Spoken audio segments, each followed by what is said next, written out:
Flatlined Justin. He knocked him out, face down, out cold. Justin's okay. When he's on, Justin's okay. When he's bad, he's atrocious. He's woeful. He slaps his punches a lot. I want the smoke. I want all the smoke, for sure. There you go. Bring it all on. I don't rate them.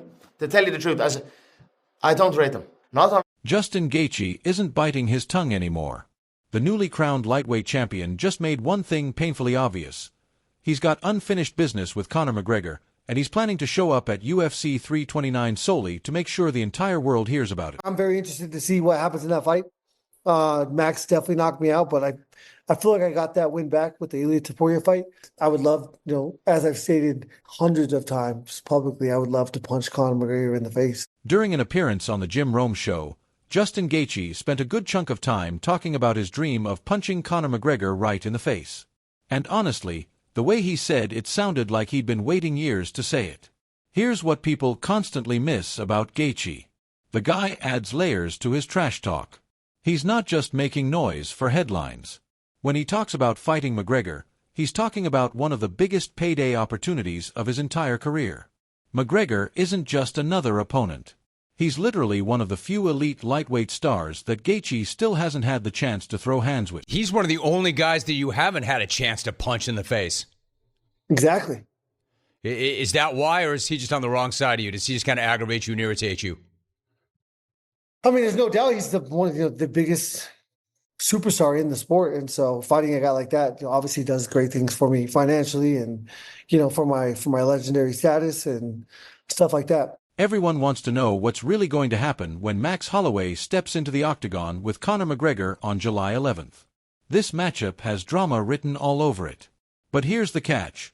McGregor hasn't fought since the middle of 2021. That's a huge layoff.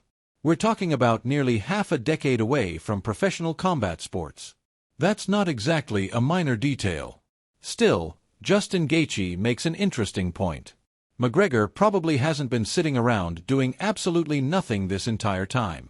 If he's genuinely serious about making this comeback work, chances are he spent the last 6 to 8 months going through real, fight-specific preparation. Very, very difficult to even guess. I mean, with how long he's been out, I hope that he's, I'm sure that he has committed enough time, 8 months to training for one of these fights.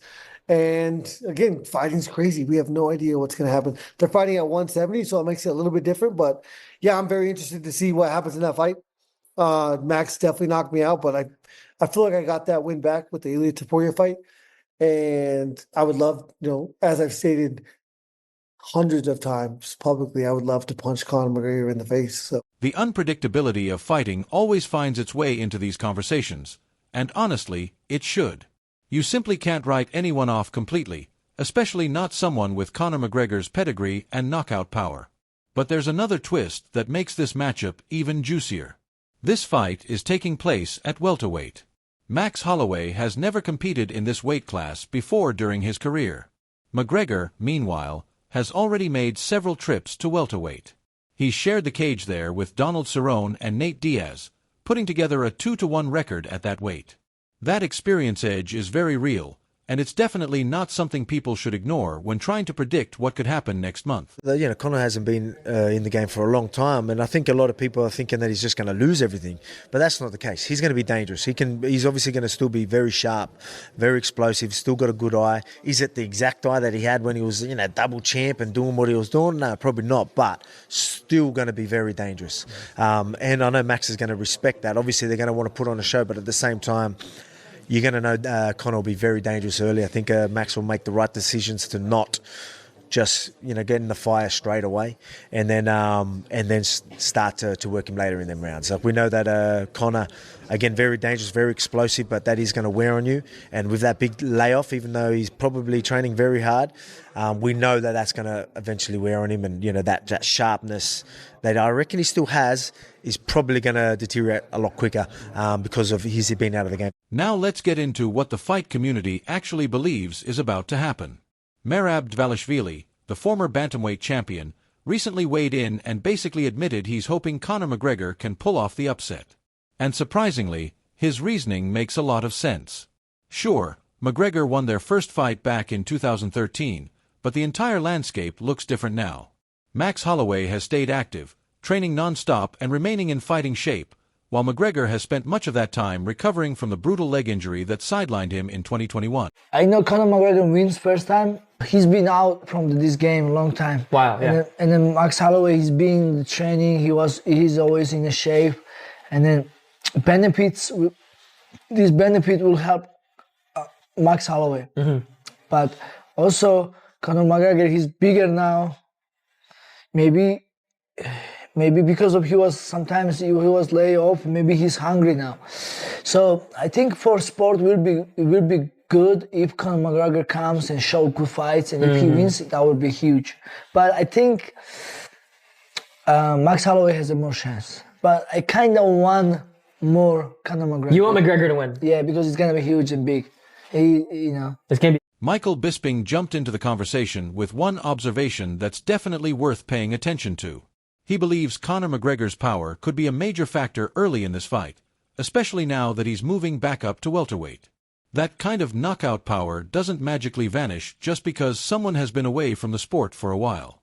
You can sharpen your body, rebuild your mindset, and prepare in every possible way, but raw power is one thing that tends to stick around no matter how long you've been gone. It's going to be dangerous for Max early, though. Listen, me and Conor aren't exactly friendly. But what I'm saying is, so I'm not saying this from a perspective of we're friends and we're buddies. He was a 2-weight division champion. You know what I'm saying? And yeah, he made all this money and all the rest of it. But the man's the most powerful tool. Yeah. And the guy that was there, all right, granted, it was a long time ago, 2016. But if the motivation's strong enough, he can come back and look really good. And yeah, he was flipping out at Max the other day in that interview. Did you see that? But he was playing the game. He was promoting the fight, hyping it up big time, and he looks good. You know, like he looks like he's training and taking the camp seriously. And if he is doing that, I'm telling you. But I think Max is awesome on the feet, but Conor's got the power. Ian Machado Gary, who has his own massive showdown against Islam Makhachev for the welterweight title coming up in August, is completely convinced that Conor McGregor is leaving with a win over Max Holloway. Gary respects everything Holloway brings to the table. The guy has faced the absolute best time and time again and proven he belongs among the elite. But Gary believes McGregor's hunger, motivation, and burning desire to prove he still has it are the exact things that will push him across the finish line. The knockout power. I think it's very similar to the Ilia fight. Max Holloway is more like an Uzi. Bap, bap, bap, bap, bap, bap. The consistency, the significant strike numbers he has is out of this world. It's bing, bing, bing, ding, ding, ding, ding, ding, ding, ding, ding, ding. It's always in your face. It's constant movement. It's touch, touch, go, touch, move, advance, play. It's constant activity. But he doesn't have that one punch power, that shotgun. That's what Conor has. Conor's always had that shotgun. If that left hand lands, it's game over. If I'm Conor, I'd walk his ass down. I'd put his back to the cage. I'd go high, I'd go low, I'd go high, I'd go low. I'd keep him guessing, and I'd put everything straight down the middle. And then sneak one around the corner when he doesn't expect it. I hope that's it. Good night. Look at the state of the UFC over the last couple of months. You can't say that anybody's going to win. At the end of the day, nobody can say with complete certainty who's actually going to win this fight. Jorge Masvidal sees things a little differently, believing the biggest advantage belongs to Max Holloway. In his view, Holloway's consistent training schedule and non-stop activity give him a major edge over Conor McGregor, who spent years away from active competition. Also asking what's up with Max Holloway versus Conor. This is crazy. This is good. I think bad fight for Conor. Really good fight for Max, but shit, let's see what happens. A lot of people are saying it should have been me against Conor. Conor don't want that. He knows how. And then there's Dustin Poirier, a man who's actually been on the receiving end of Conor McGregor's famous left hand. Because of that experience, he's not rushing to doubt that power anytime soon. As far as Poirier is concerned, that kind of fight-changing punch is always dangerous, no matter how long McGregor has been away from the cage. One thing is crystal clear: this fight means everything. It matters for Conor McGregor's legacy. It matters for Max Holloway's resume. And it definitely matters for fighters like Justin Gaethje, who are watching from the sidelines and already plotting their next big move. When the dust finally settles, the sport will get a real answer to the question everyone keeps asking: does McGregor still belong among the elite? And no matter which way it goes, that answer is guaranteed to shake up the entire MMA world.